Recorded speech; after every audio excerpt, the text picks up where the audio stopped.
मैं आज बहुत खुश हूँ। आज हमारा पहला अंडा हुआ है।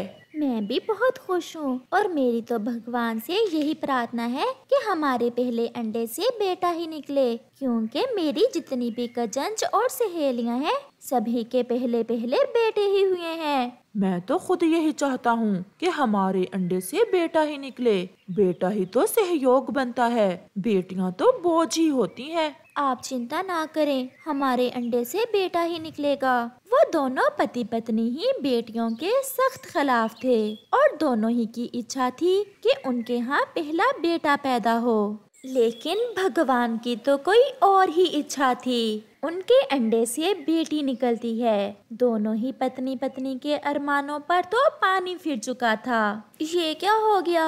मेरी तो सारी प्रार्थना जाया हो गई। मैं तो अपनी सहेलियों को मुंह दिखाने के लायक नहीं रही। इससे तो अच्छा था हमारे यहाँ अंडा ही ना होता। पता नहीं ऐसा कौन सा पाप हमसे हो गया था जो ऐसी सजा मिली हमें। वो मासूम छोटी सी चिड़िया अपने माता पिता की बातें सुन रही थी। उन्होंने एक बार भी अपनी बेटी को प्यार से देखा तक नहीं था। फिर ऐसे ही दिन गुजरते गए और फिर उनके यहाँ एक और अंडा होता है। इस बार तो पति पत्नी पूरी आस लगाए बैठे थे कि इस बार तो उनके अंडे से जरूर बेटा ही निकलेगा, लेकिन इस बार फिर उन्हें बहुत बड़ा झटका लगता है, क्योंकि इस बार फिर से उनके अंडे से बेटी ही निकलती है। ये करमचलियाँ कहाँ हमारे भाग्य में रखी हुई थी। ये बेटियां तो होती ही बोझ हैं और मेरे कंधों का बोझ तो बहुत बढ़ गया है। सारी जिंदगी पहले तो इन्हें खिलाने में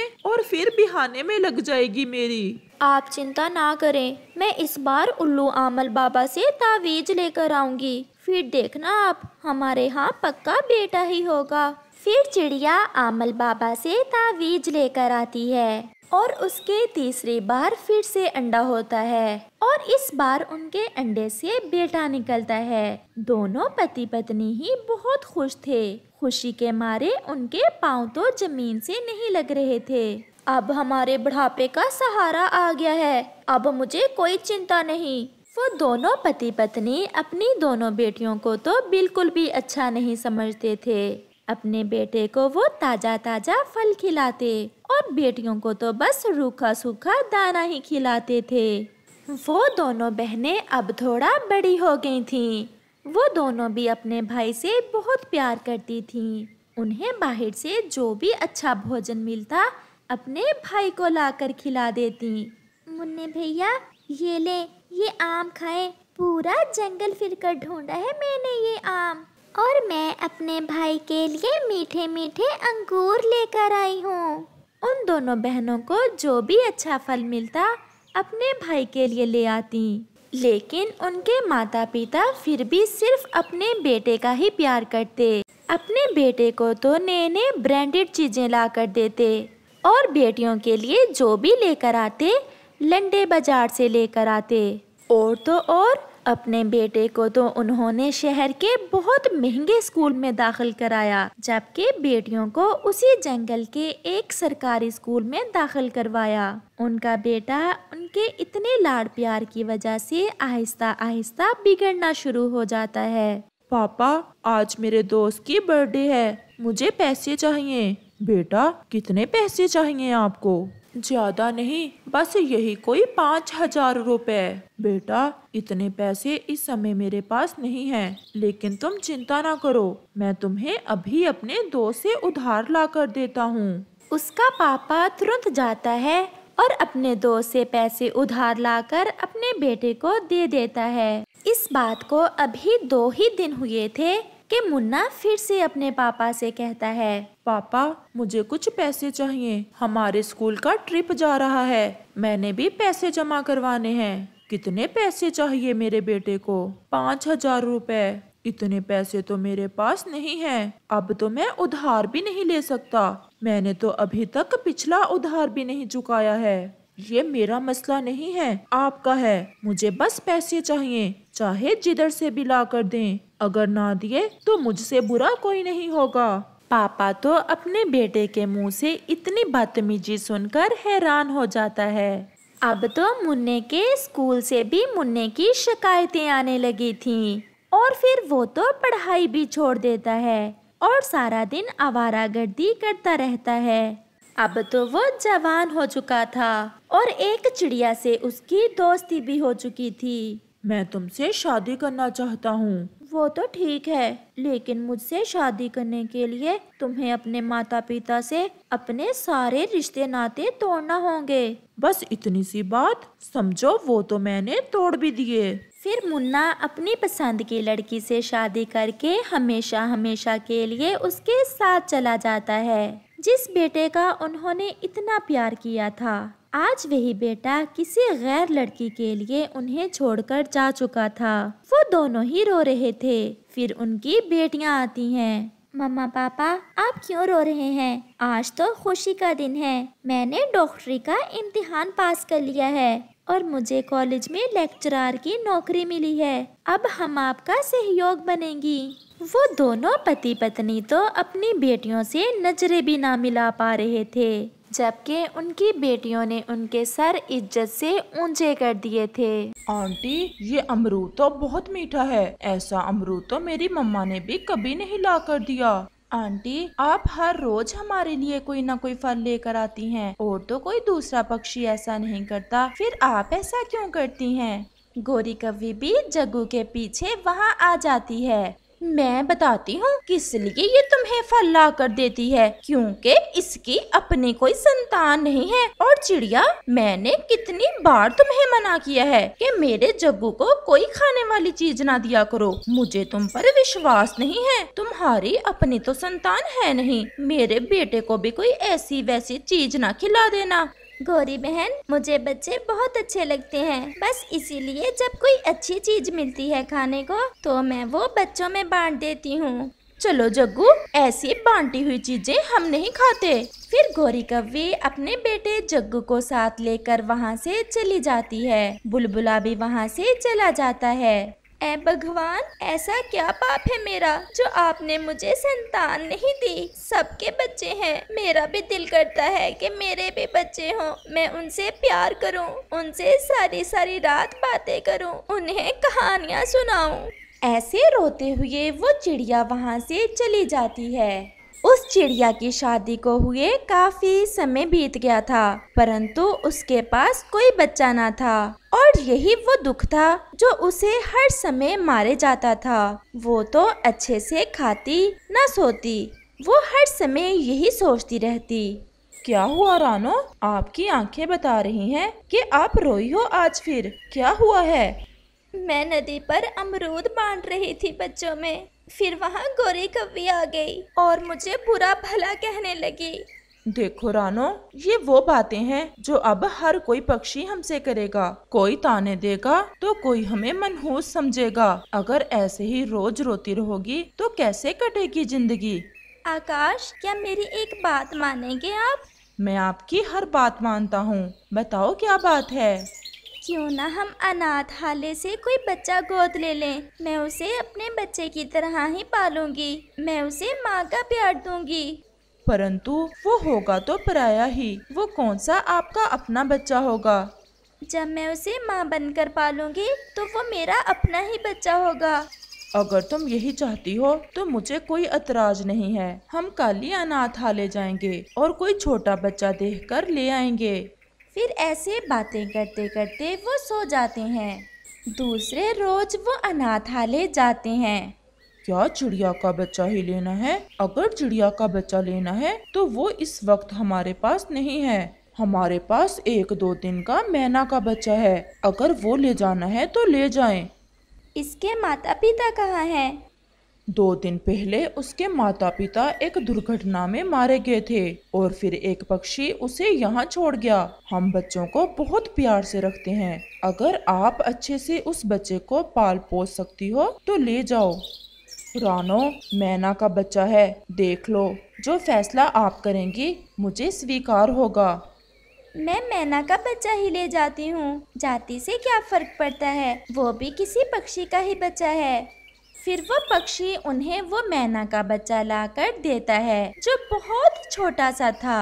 ये तो बहुत सुंदर है। आज से मेरे सारे दुख मिट गए और मुझे संतान मिल गई। अब ये बच्चा मेरे साथ ही रहेगा और हम माँ बेटा हमेशा खुश रहेंगे।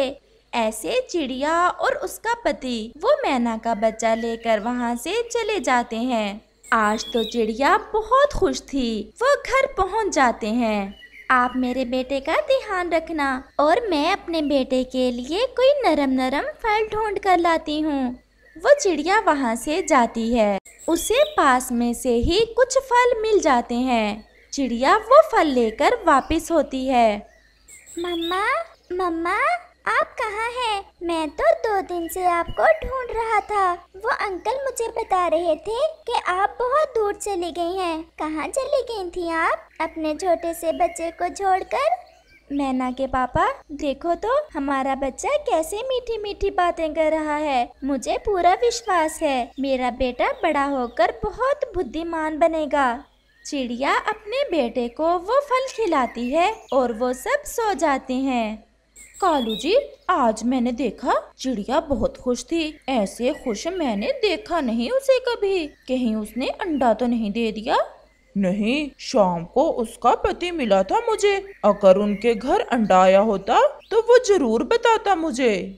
ऐसे ही दिन और रात गुजरते गए और वो बच्चा अब बड़ा हो गया था। चिड़िया उसे अपने साथ बाहर ना लेकर जाती थी, परंतु अब वो अपनी माँ से जिद करता था। मम्मा मम्मा मैं अब बड़ा हो गया हूँ। मम्मा मैं भी आपके साथ बाहर जाऊँगा। मम्मा अगर मैं बाहर नहीं जाऊँगा तो मैं सीखूँगा कैसे? आपकी मम्मा है ना भोजन लाने को, और आपके सारे काम आपकी मम्मा ही करेगी। मेरा कोई दोस्त नहीं है। मैं हूँ ना अपने बेटे का दोस्त। मैना बेटा बस थोड़े से और बड़े हो जाओ, फिर मैं अपने बेटे को अपने साथ भोजन लेने ले जाया करूँगी। अच्छा अब हम जा रहे हैं बेटा, हम शाम को घर लौटेंगे। आप भोजन खाकर सो जाना। मम्मा चिड़िया और पापा चिड़िया वहाँ से भोजन की खोज को चले जाते हैं।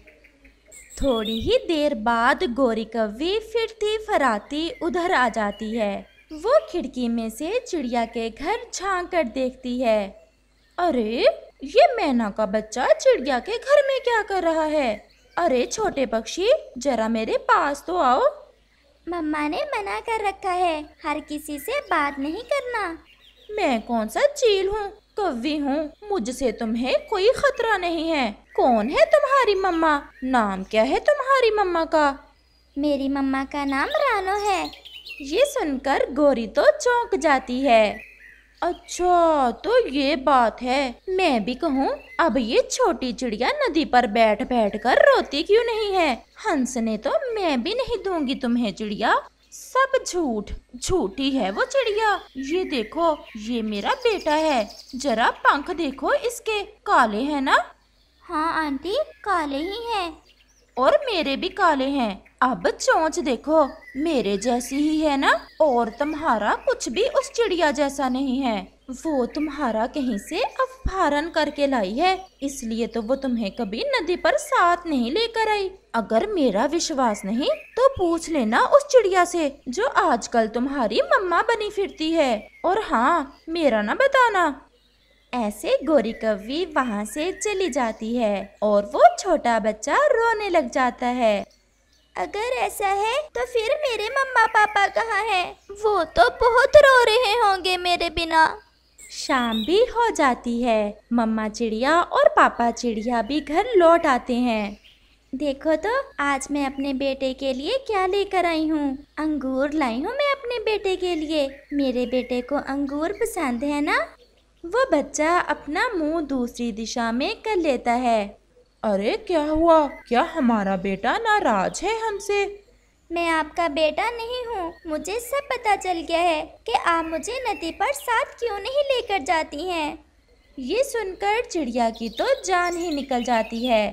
आपसे ये सब किसने कहा? मुझे सब पता चल गया है। जिसने जो भी कहा सब झूठ है बेटा, आप हमारे ही बेटे हो। तो फिर मेरे पंख आप जैसे क्यों नहीं? ये सब मैं आपको रात में बताऊंगी। आप ये अंगूर खाएं, हम नदी से पानी पियाएं और आपके लिए भी ले आएं। पहले मम्मा प्रॉमिस करें कि आप रात को सब सच सच मुझे बता देंगी। प्रॉमिस बेटा। फिर मम्मा और पापा चिड़िया वहाँ से चले जाते हैं। आज मैं भी मम्मा पापा के पीछे जाऊंगा और ये जानूंगा कि मम्मा पापा मुझे नदी पर क्यों नहीं लेकर जाते। मैना भी अपने मम्मा पापा के पीछे ही नदी पर जाता है। रख लो छुपा छुपा कर मैना के बच्चे को अपना बेटा बनाकर। ऐसे किसी अजनबी पक्षी को हमारे बीच रहकर पाल रही हो। अगर बड़ा होकर कल वो कोई चोर बन गया तो फिर क्या होगा? जैसी तुम्हारी शक्ल काली, बातें भी वैसे ही काली करती हो। वो मेरा बेटा है, मैं उसका पालन पोषण कर रही हूँ और मेरा बेटा बड़ा होकर कभी भी तुम्हारे जैसा नहीं बनेगा। मैना भी पास वाले पेड़ पर छुपा बैठा था। सीधे से निकाल दो उस बच्चे को हमारे जंगल में से। अगर ना मानी तो मैं सब पक्षियों को इकट्ठा करूंगी और तुम्हें उस बच्चे के साथ ही जंगल से निकाल दूंगी। मैंने उस बच्चे को भी सब बता दिया है। मुझे तो विश्वास है वो खुद ही तुम्हें फिर से रोती हुई छोड़कर चला जाएगा। आप मुझे जंगल से निकाल दें या फिर मुझे मार दें, मैं उस बच्चे को कभी नहीं छोड़ सकती। वो मेरा बेटा है। वो 2 दिन का था जब मैं उसे अनाथालय से लेकर आई थी। उसके माता पिता मर गए थे, मैंने उसे पालकर बड़ा किया और तुम्हारे काली कव्वी के कहने पर मैं अपने बेटे को छोड़ दूं? गौरी बहन, आप हर समय क्यों हमसे जलती रहती हो? हमने आपका क्या बिगाड़ा है? एक चिड़िया और कव्वे की कभी सुलह नहीं हो सकती। उनका तो जन्म जन्म का वैर है। मैना भी अपनी मम्मा के पास आ जाता है। मम्मा मम्मा, मैंने सब सुन लिया है। मैं बहुत भाग्यशाली हूँ कि मुझे आप जैसी प्यार करने वाली मम्मा मिली। अगर मैं उस अनाथालय में होता तो मुझे कैसे पता चलता कि माँ क्या होती है। आपने मुझे पहचान दी और अब आप ही मेरी असल मम्मा है। मुझे मेरे सभी सवालों का जवाब मिल गया है मम्मा। चिड़िया अपने बेटे को अपने सीने से लगा लेती है। और आंटी आप जाएं, अब यहाँ आपके देखने के लिए कोई तमाशा नहीं लगने वाला। गौरी कव्वी तो गुस्से में वहाँ से भाग जाती है और वो सब हंसी खुशी साथ साथ रहते